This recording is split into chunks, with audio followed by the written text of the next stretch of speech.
Alors, bonjour tout le monde. Je pense qu'on va commencer parce qu'on veut être fini dans juste une heure. Alors, bonjour, je m'appelle Jessica Fern et je suis gestionnaire des impacts mondiaux en santé au CanSFE. Et nous sommes ici aujourd'hui pour parler à propos de la Coalition canadienne pour la santé mondiale. Alors, avant qu'on commence, je veux dire en premier que je m'excuse, je ne suis pas complètement bilingue. Alors, je sais que je vais faire plusieurs erreurs pendant ce webinaire et je m'excuse en avance. Mais je serai aidée par ma collègue Mélodie Tandeur. Mélodie est francophone, alors elle peut m'aider si je fais des fautes.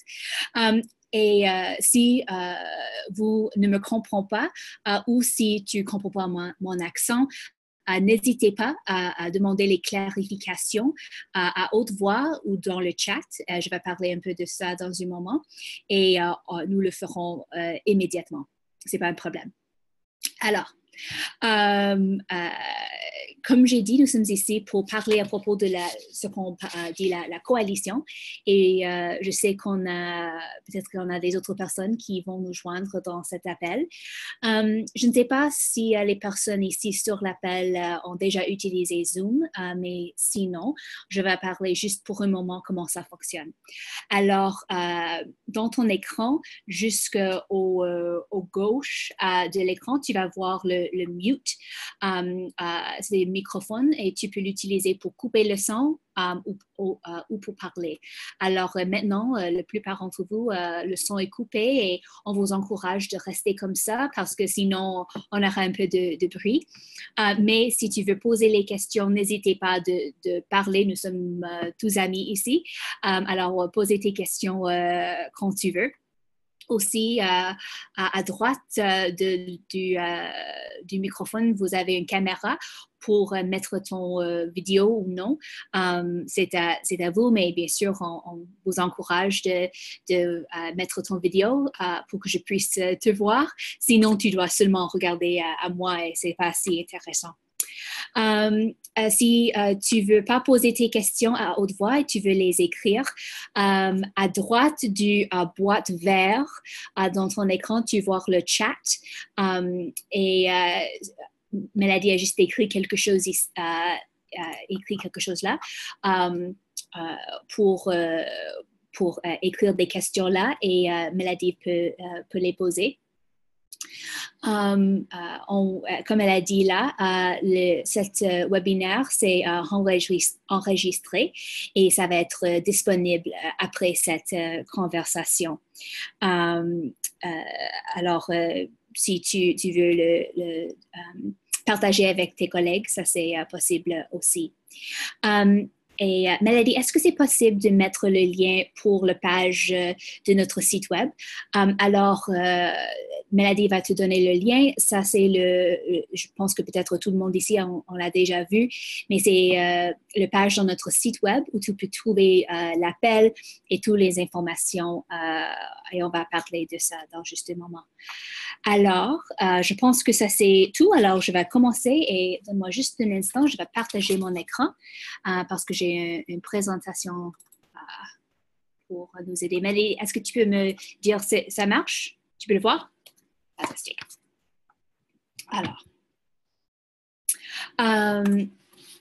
Alors, comme je pense que la plupart d'entre vous connaissent déjà c'est quoi le CanSFE, mais sinon, le CanSFE, c'est le partenariat canadien pour la santé des femmes et des enfants. Et le CanSFE stimule la collaboration entre 100 organisations membres qui œuvrent à améliorer la santé des femmes et des enfants dans 1000 collectivités partout dans le monde. Et moi, je suis gestionnaire des impacts mondiaux en santé, comme j'ai dit.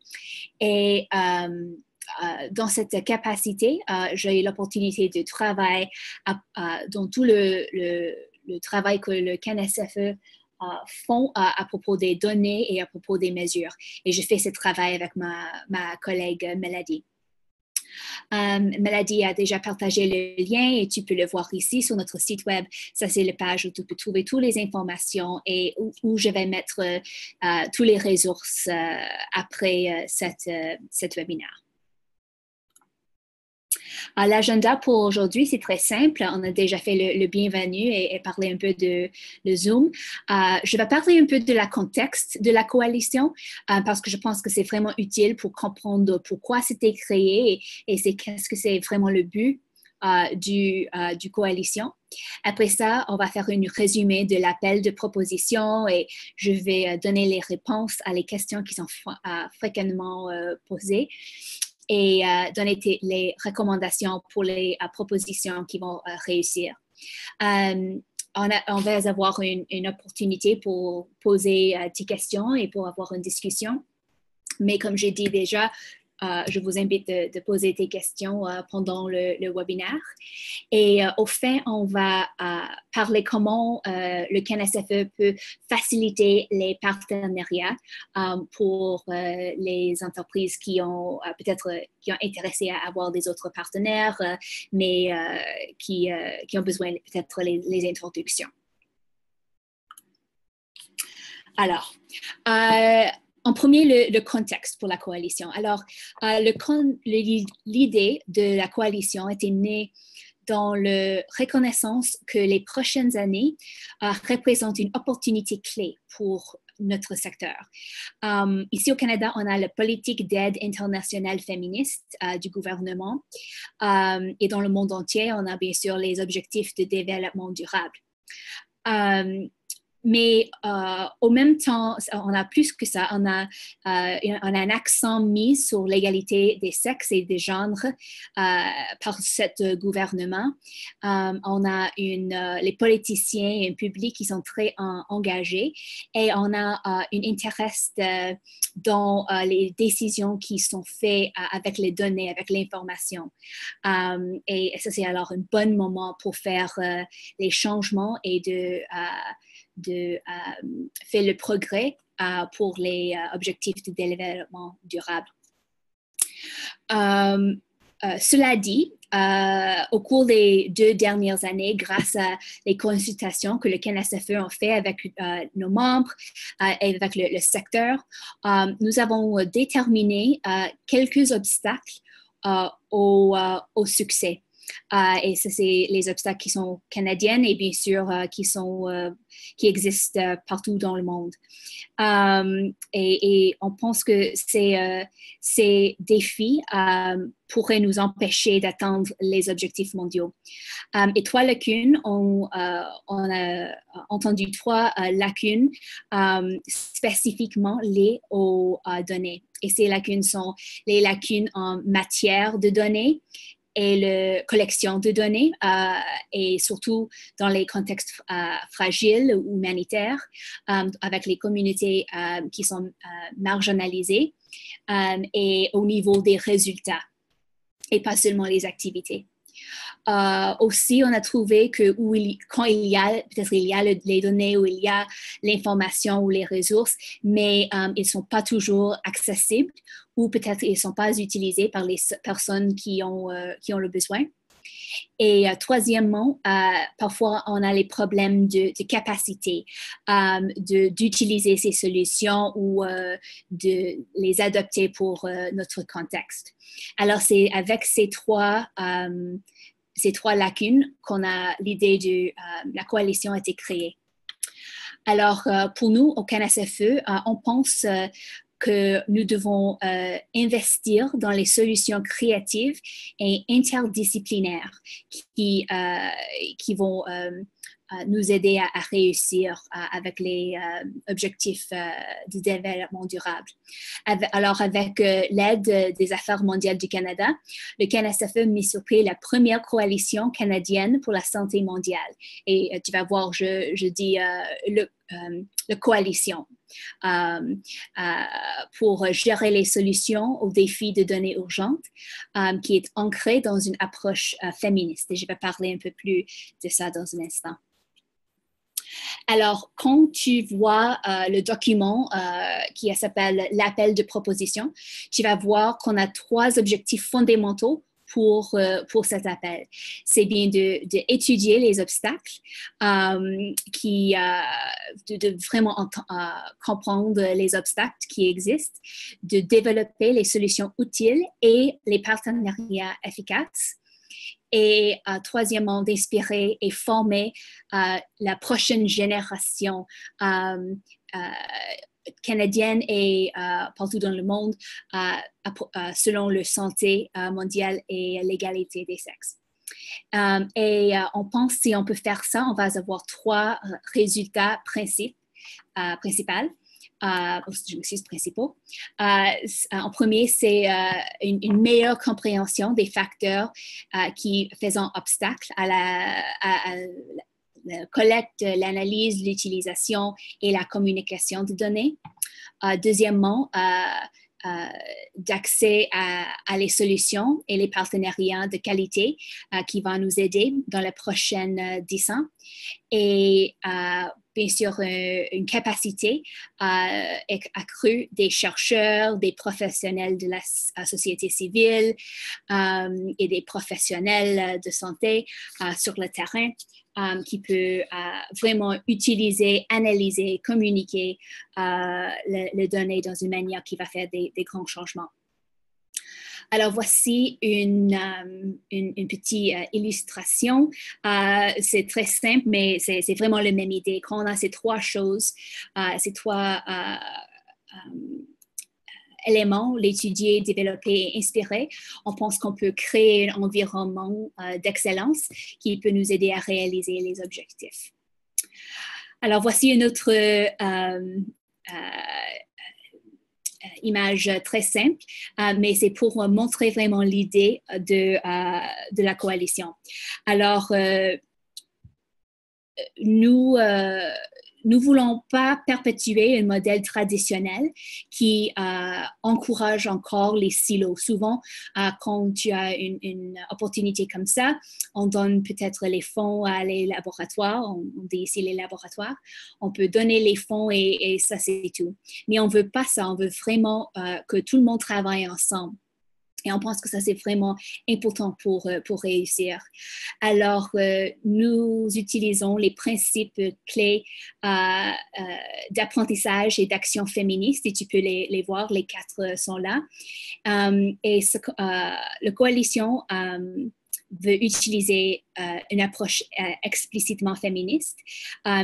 Les laboratoires seront connectés avec KNSFE, mais aussi avec les autres, dans une manière qu'on ne pense pas encourager le succès. Je vais parler un peu plus précisément de ça dans juste un instant.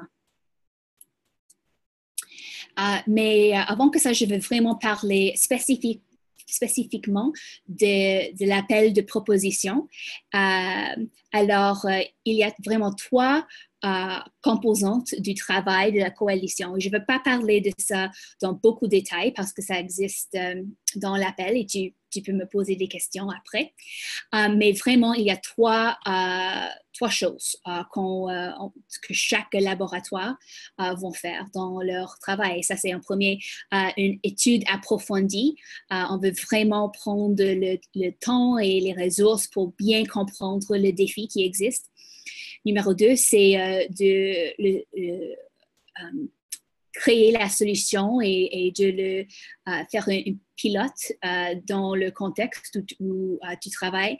Et troisièmement, un renforcement des capacités, de communiquer ce que vous avez fait pour encourager l'utilisation de cette solution par les autres associations au Canada et partout dans le monde. Et je dis ici, veuillez prendre note que les solutions ne doivent pas nécessairement faire appel à des approches totalement nouvelles. Alors, ce que je veux dire, c'est, bien sûr, peut-être que vous avez une approche complètement nouvelle et que tu veux utiliser, et ça c'est correct. Mais si tu veux si votre idée prend une autre solution qui existe et tu vas améliorer ou le faire utile dans un autre contexte, ça c'est correct aussi.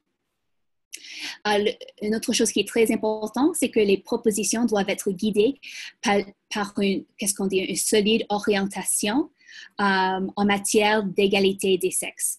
Et on sait que ça va être différent pour chaque laboratoire, mais ce qu'on veut dire ici, c'est vraiment que dans votre proposition, on a une bonne sens de comment vous allez prendre une idée de ce qu'on dit gender transformative approaches.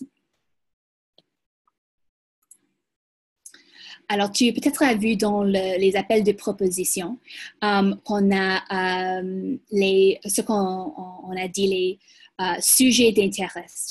Par ça, on veut dire qu'on a, après toute notre consultation, on a un sens de à peu près 5 idées, 5 sujets où il y a encore des défis de données et ils sont là pour le voir et on pense que la plupart d'entre vous vont avoir une proposition qui va parler un peu de ces 5 sujets, une de ces 5 sujets. Mais dans l'esprit de co-création, nous voulons vous entendre à propos des défis et les solutions potentielles dans le contexte où vous travaillez. Alors, si vous avez une autre lacune et tu veux vraiment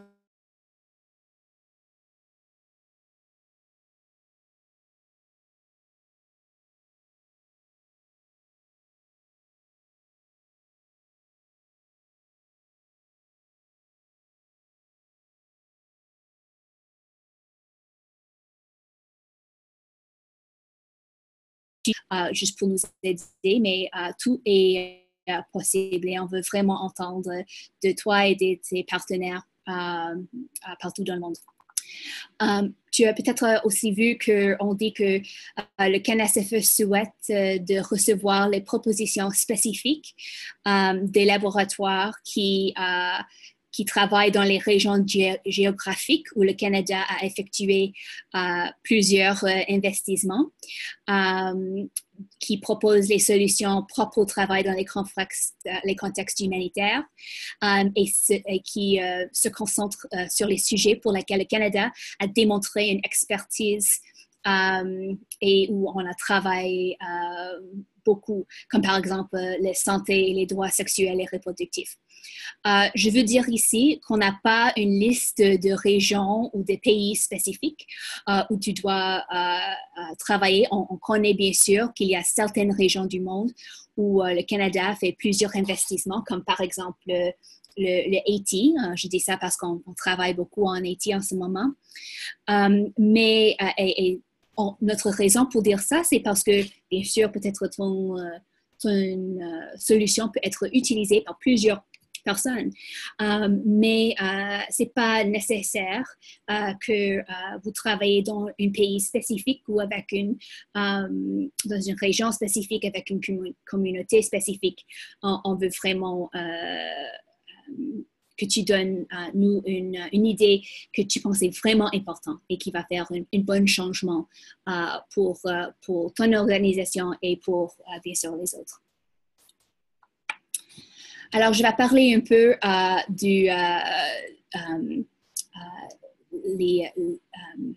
quand toutes les choses vont...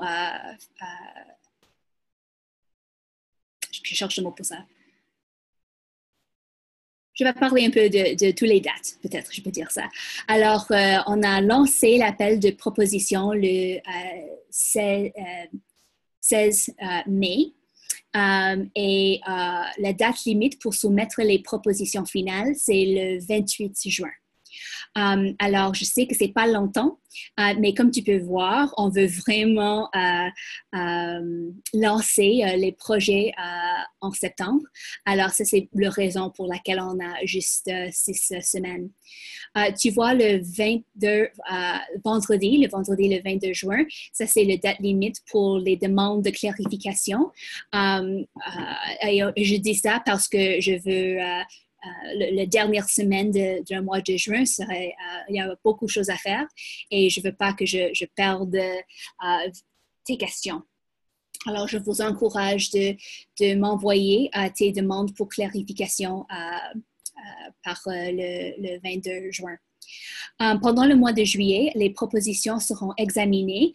Nous avons un comité de sélection. Alors, ce n'est pas juste moi ou juste le CanSFE, c'est un comité de sélection des experts dans plusieurs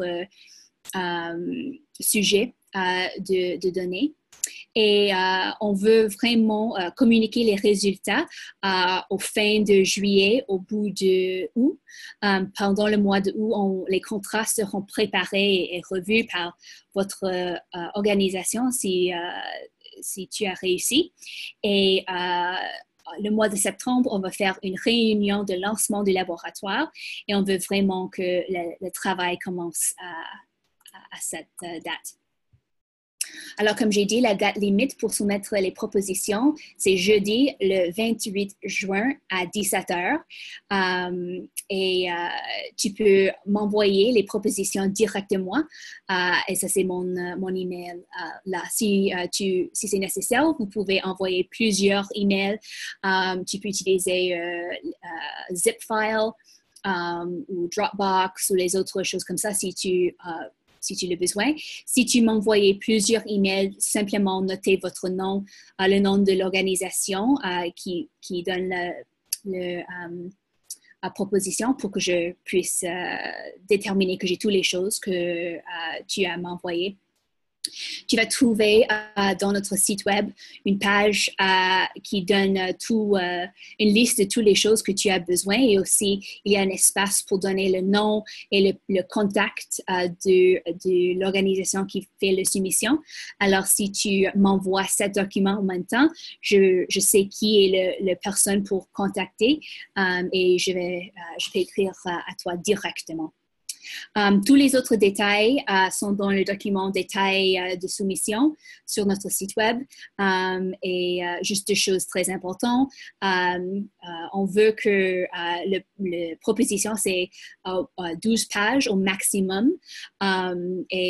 Si tu n'as pas 12 pages, ça c'est correct. Aussi, les choses comme le budget ou les autres documents, ça c'est en plus que les 12 pages. Et le budget pour chaque laboratoire, pour chaque proposition, on encourage tout le monde de penser à 700 000 pour une période d'environ 2 ans. Mais si ton budget est plus que ça ou moins que ça, c'est correct. Mais si tu as l'idée d'être à 700 000, ça c'est le nombre, la grandeur de chaque laboratoire, peut-être. L'idée qu'on a approximativement. Alors, tu peux voir le processus de sélection et critères qui est dans notre détail de soumission. Et là, tu vas voir aussi que la préférence sera accordée au laboratoire qui indique clairement que les personnels clés et les structures essentielles sont déjà en place. Alors, ça ne veut pas dire que tu dois avoir tout le monde déjà en place, parce qu'on sait vraiment que peut-être tu vas trouver les autres personnes pour travailler, ça c'est correct, mais on veut vraiment comprendre que c'est possible de faire tout le travail du proposition pendant les 24 mois. Alors, s'il vous plaît, on vous encourage d'indiquer clairement si vous avez les personnes en place, quels sont les travails où tu peux commencer en premier en septembre pour qu'on puisse comprendre si ça serait peut-être un problème ou un challenge de commencer le travail en septembre. Aussi, dans le document, les détails de soumission, tu vas voir qu'on a 9 critères, mais les premières 3, représentent 50% du total. Alors, bien sûr, ces trois choses sont très importantes. Et ça, c'est de comprendre que les solutions que vous proposez représentent une amélioration ce qu'on dit plus que progressive par rapport aux solutions qui existent en ce moment. Et aussi que vous avez la capacité et vous avez un partenariat peut-être qui était où vous avez déjà travaillé ensemble ou vous avez un plan pour travailler bien ensemble maintenant. On veut vraiment comprendre ces trois choses et je vous encourage d'être très clair avec ces trois choses dans votre proposition. Comme j'ai dit, les projets, on pense que les projets auront une durée d'environ 24 mois. L'idée, c'est qu'ils vont commencer en septembre et qu'ils vont terminer dans la seconde moitié de 2020. Tous les laboratoires sont être encouragés de participer dans les réunions annuelles, ainsi de participer dans les rapports annuels. Le but des laboratoires, c'est de créer les ressources d'accès ouvert qui peuvent être largement utilisées par plusieurs personnes. Alors, tu vois, dans les mois de juin et octobre de 2020, on aura beaucoup d'opportunités pour partager tout ce que vous avez fait et de faire le renforcement de capacité. Tu ne dois pas mettre un budget pour voyager aux réunions des laboratoires. Le CNSFE va le faire, tous ces sortes de logistiques. Alors, tu ne dois pas mettre d'autres fonds pour le transport à ces réunions.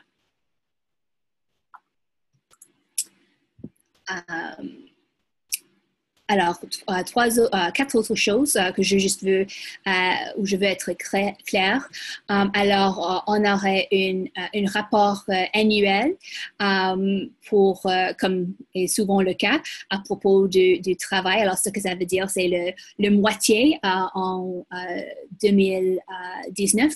Vous avez un rapport et aussi un rapport aux fins. Et pendant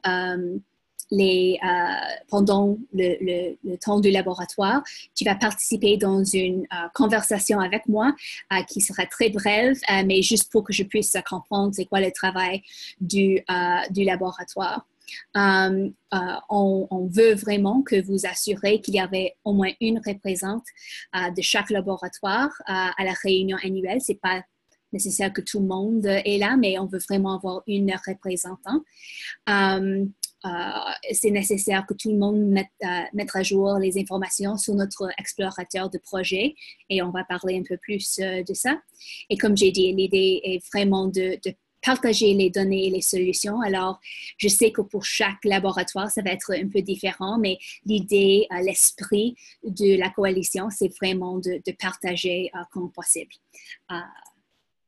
Alors, je vais parler un peu ici des questions qui ont été déjà posées à moi et donner les réponses très brèves. Et après ça, je vais arrêter pour une minute pour entendre tes questions aussi. Mais peut-être vous avez les mêmes questions que ces autres personnes. Alors, dans l'appel, tu vas voir qu'on a besoin, il y a deux participants qui sont requis, qui sont nécessaires pour l'appel.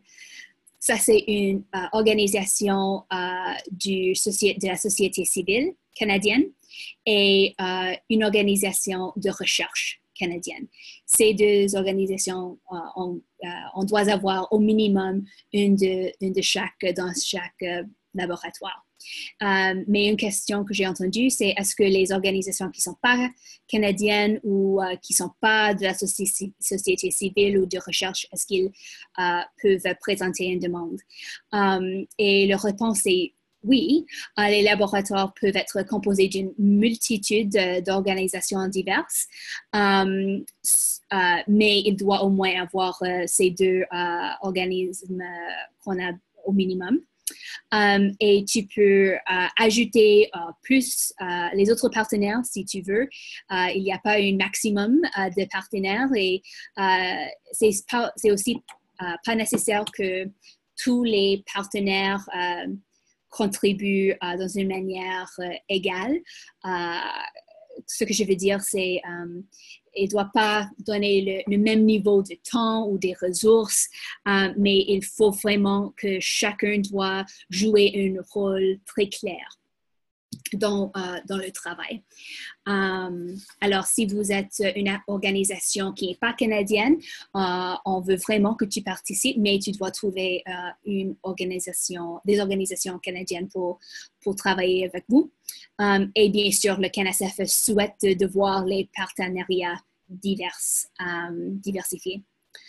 Une autre question que j'ai reçue, c'était si nous faisons la recherche et les activités d'une organisation de santé civile, comment sommes-nous classifiés? Alors, nous encourageons que les candidats fassent référence à leur déclaration de but ou les autres documents comme ça pour déterminer la meilleure façon de leur classifier. On comprend que parfois, il y a les organisations qui font les deux. Et juste comme dans l'autre question, nous encourageons que les candidats clarifient le rôle de chaque partenaire dans le projet. Vraiment, l'esprit, c'est qu'on cherche les propositions avec les partenaires indisciplinaires. Alors, on veut que peut-être tu expliques comment ces perspectives de recherche, les perspectives de OSC sont reflétées dans votre proposition. Et est-ce que tous les partenariats doivent être finalisés avant de soumettre une demande? Non, pas nécessairement. On veut bien sûr que les deux partenaires essentiels ont déjà une idée, ils vont travailler ensemble. Mais si vous avez les autres partenariats qui vont développer pendant le projet, ça c'est correct aussi.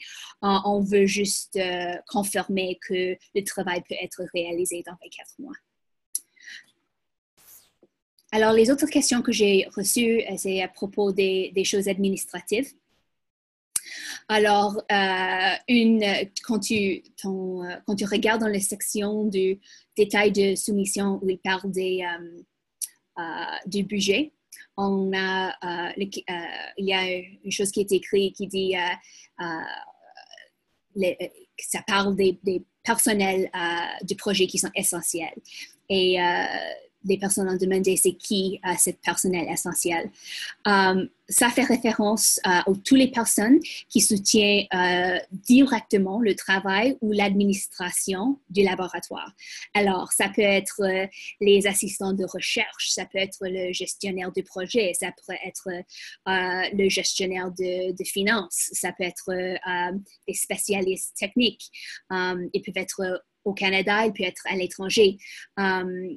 Ça peut être n'importe quelle personne qui est une partie du travail du laboratoire. La seule chose, c'est que tu ne peux pas leur donner nous cette information dans un pourcentage, seulement juste comme 50% pour tout le monde. Il faut que dans le budget, tu nous donnes les détails avec une valeur totale en dollars pour combien chaque personne va être payée.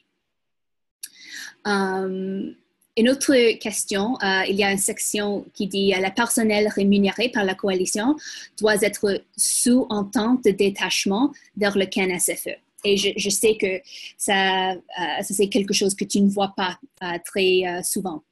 En ce moment, l'Affaire mondiale du Canada nous dit que toutes les personnes qui sont rémunérées par le laboratoire doivent être en contact avec le CNSFE. Mais ça ne veut pas dire qu'on va avoir un contrat spécifique avec chaque personne. On a un contrat avec l'organisation qui va avoir leur propre contrat avec leurs personnes individuelles. Et c'est ça ce qu'on parle quand on parle d'une entente de détachement. Alors, Nous avons déjà travaillé comme ça avec d'autres partenaires dans les universités, comme par exemple, et c'est pas un problème. Pour mieux comprendre ça, nous publierons un exemple d'un contrat qui vous pouvez voir et je pense que ça va aider un peu d'être, je m'excuse, un peu plus clair à qu'est-ce qu'on veut dire quand on parle d'une attente de détachement. Et je vais le mettre, ils seront disponibles bientôt. Et pour l'autre question, où sera basé le personnel, je pense que peut-être ça c'est clair avec l'autre réponse, mais tous les personnels va être rémunéré, il va être géré par la même organisation qui travaille avec nous, avec les labs. Il va travailler dans leur propre bureau, même si c'est au Canada ou à l'étranger, toutes les relations avec le personnel va être le même. C'est seulement un contrat entre les organisations. Et dernièrement, pouvez-vous combiner le travail du laboratoire avec un autre projet? Et ça, c'est peut-être dans le cas...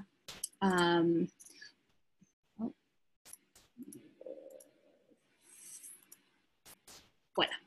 Ça, c'est peut-être dans le cas, vous avez les autres partenariats ou vous avez un autre projet.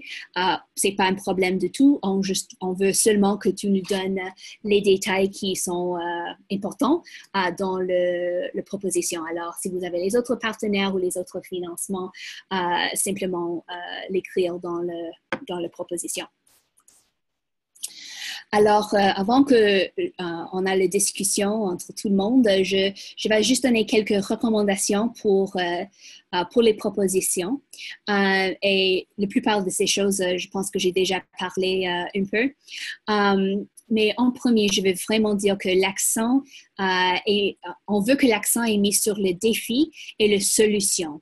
Je sais que pour les organisations de société civile. Souvent, vous faites déjà plusieurs travaux dans les pays et tu vas faire ce projet au même temps que les autres projets et ça, c'est pas un problème. Mais nous n'avons besoin pas toute l'information de tous vos autres projets dans la région ou toutes les autres activités que vous avez fait.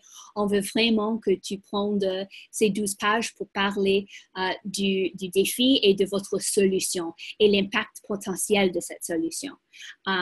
Et ça, c'est vraiment où on a tout notre intérêt. Je vous encourage de souligner les approches transformatrices de genre. Et aussi d'avoir c'est le mot que je cherchais, une chronologie très claire pour qu'on puisse comprendre si tout le travail peut être fait dans ces 24 mois. Et dernière chose, c'est d'inclure les plans clairs pour le renforcement des capacités. Quand on parle des trois activités de la coalition et de chaque laboratoire, on ne veut pas que le renforcement des capacités, c'est juste quelque chose qui est fait au fin. On veut vraiment que c'est une grande partie de votre proposition, que vous donne l'énergie et les ressources qui ont besoin pour vraiment améliorer la capacité ici au Canada et partout dans le monde avec votre solution. Alors, je vous encourage de mettre ça, de donner une bonne attention sur cette partie de la proposition. Alors, je vais pas parler pour un peu, peut-être. Je vais pas partager mon écran parce que je veux voir tout le monde. Alors, ça, je vais parler encore des partenariats, mais est-ce qu'il y a les autres questions selon ce que j'ai dit ici ou les autres questions que vous avez? Tu peux les demander maintenant, tu peux les dire à haute voix, comme j'ai dit, ou tu peux écrire dans le chat aussi.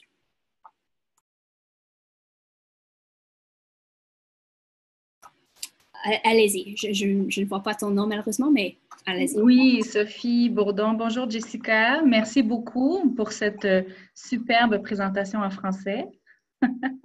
Mes hommages. Tu vas voir quand je vais contribuer en anglais, tu vas faire le même regard que tu viens de faire tout de suite. Comme ça. Je pense que non, mais merci. C'est très...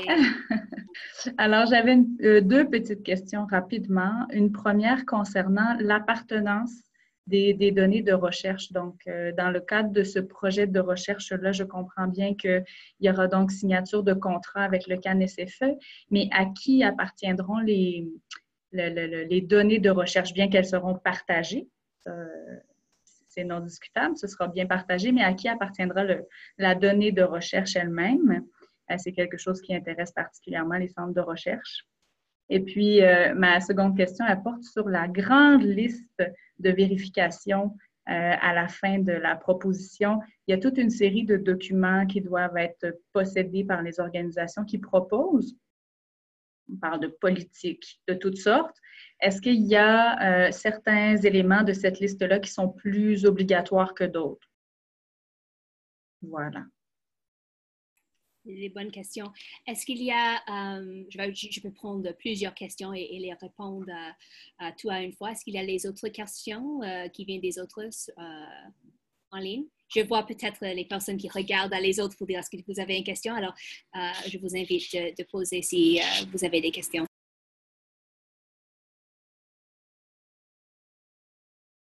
Je pense que tu dis L40, le son est coupé. Juste un instant.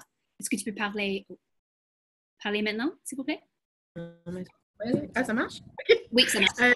Je voulais juste savoir si c'était possible de participer à plusieurs laboratoires sans nécessairement être le lead ou comment ça fonctionnait.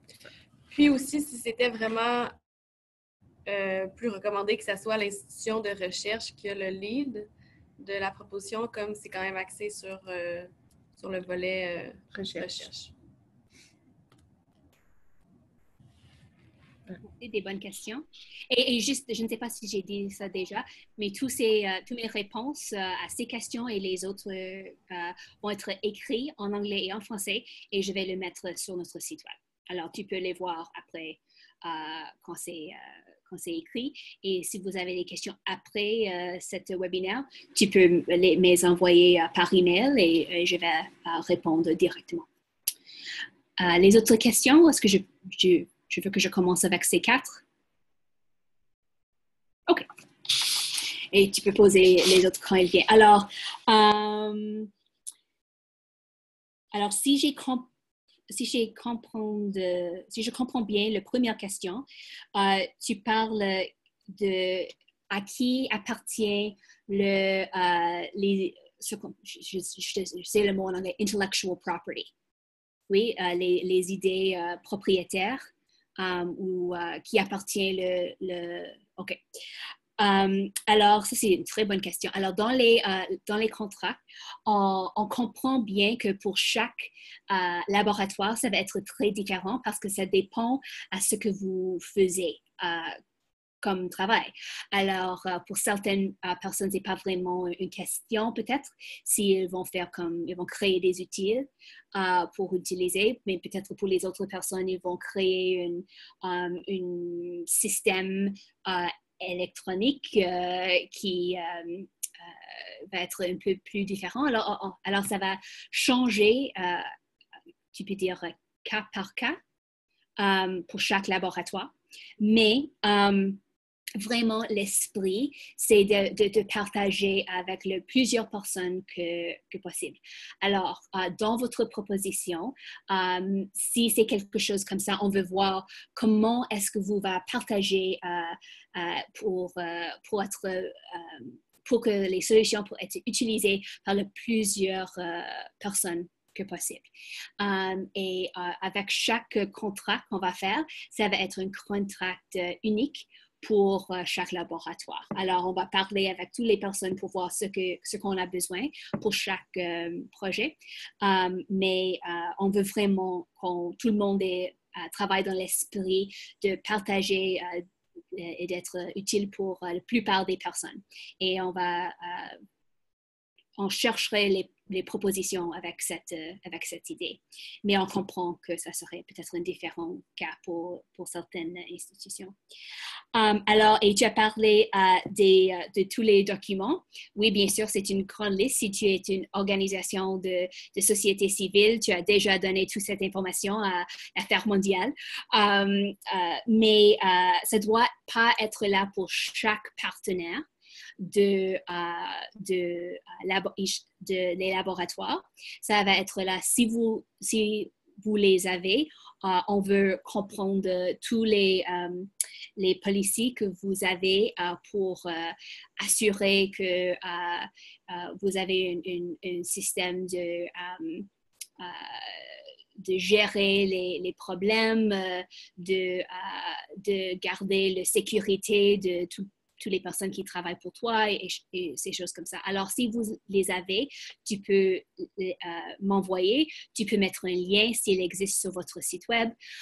S'il existe pour un des partenaires, pas pour le partenaire qui va soumettre l'appel, mais pour les autres, tu peux dire ça. Et si tu ne les as pas, tu peux dire tu les as pas. Et je peux mettre ça peut-être un peu plus clair, mais on veut vraiment comprendre tous les systèmes que vous avez. Et si tu ne les as pas, ça dépend peut-être avec le projet, mais on veut voir ce qui existe pour protéger toi et les participants. Comme par exemple, si vous faisiez un programme de recherche, peut-être c'est nécessaire d'avoir une... je m'excuse, je ne sais pas comment le dire en français, mais quand vous travaillez avec une université, vous avez, en anglais, c'est Research Ethics Board Approval. C'est le document qui dit, oui, tu peux faire ça, et l'université dit que c'est correct.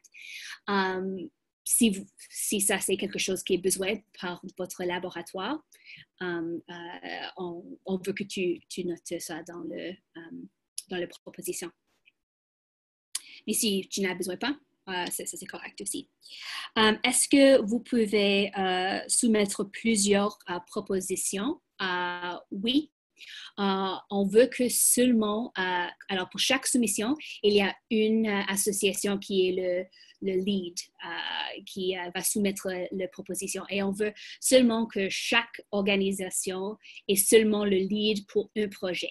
Mais si tu travailles dans plusieurs propositions, ça c'est correct, c'est pas un problème, mais tu peux seulement soumettre une proposition de ton organisation propre.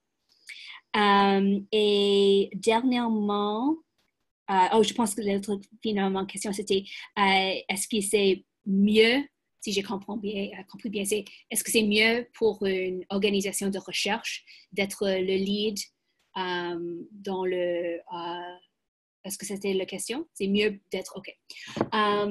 Alors, non, c'est pas mieux d'être une organisation de recherche ou de la société civile quand tu soumets une proposition.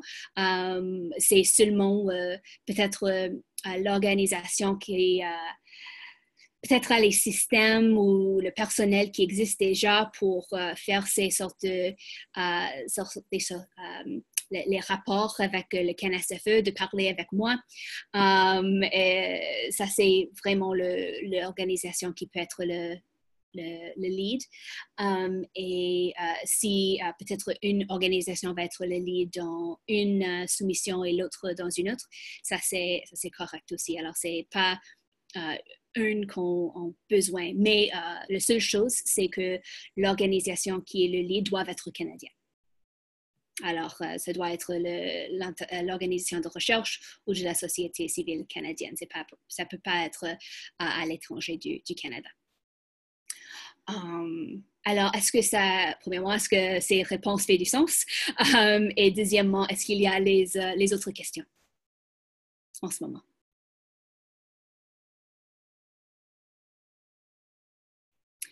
Sinon, je vais parler vitement juste d'une autre chose. Alors, Mélodie, merci, a mis le lien dans le chat. Tu peux voir un document de Google Docs. Et voici le lien aussi que tu peux voir. On sait que parfois, tout le monde n'a pas déjà les partenaires. Oh, je m'excuse, je n'ai pas changé le texte en haut. Mais on sait que les autres organisations veulent connecter avec les autres pour mettre une proposition. Alors, nous avons créé ce document-là où tu peux mettre ton nom et l'information à propos de qu'est-ce que vous voulez faire. Et tu peux aussi parler directement avec les autres personnes qui sont aussi intéressées à créer des partenariats. En même temps, si tu veux, tu peux écrire à moi directement. Tu peux me parler un peu de ce que tu veux faire ou les activités que vous faisons.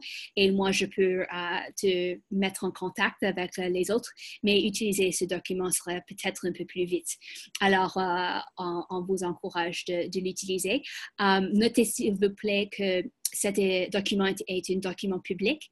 Alors, n'importe qui avec le lien peut l'utiliser. Mais si vous avez votre email ou votre numéro de téléphone là, mais j'espère que ça serait utile. Et aussi, la deuxième page de ce document, il y a les ressources et je vais mettre les autres ressources, les questions où j'écris les réponses après cet webinaire, le lien pour l'enregistrement de cet webinaire. On peut l'écouter encore et encore si on veut. Ça serait là pour vous aussi. Est-ce qu'il y a des questions à propos de ce document ou cette option? Non, fantastique. Alors, comme j'ai dit, je vous encourage de m'envoyer tes questions, tes demandes pour clarification à moi directement par email ou par téléphone. Et la dernière chose pour dire, c'est vraiment de vous remercier pour votre intérêt dans cette opportunité. Moi, je suis vraiment intéressée et j'ai hâte de commencer cette initiative. Je pense que c'est quelque chose de très unique et il n'y a pas souvent les ressources pour développer les idées et les solutions à propos des données. Alors, je pense que c'est quelque chose d'unique qu'on fait à KNSFE. Et j'espère vraiment qu'on va avoir les propositions de plusieurs entreprises et j'espère vraiment qu'on va avoir les soumissions en français avec les partenaires francophones. Alors, j'encourage vraiment que vous soumettrez quelque chose et si je peux vous aider, dites-le-moi, s'il vous plaît. Et n'hésitez pas de me contacter dans les semaines qui viennent. Alors, avec ça, merci pour votre attention et votre intérêt et je vous souhaite une bonne reste de votre journée.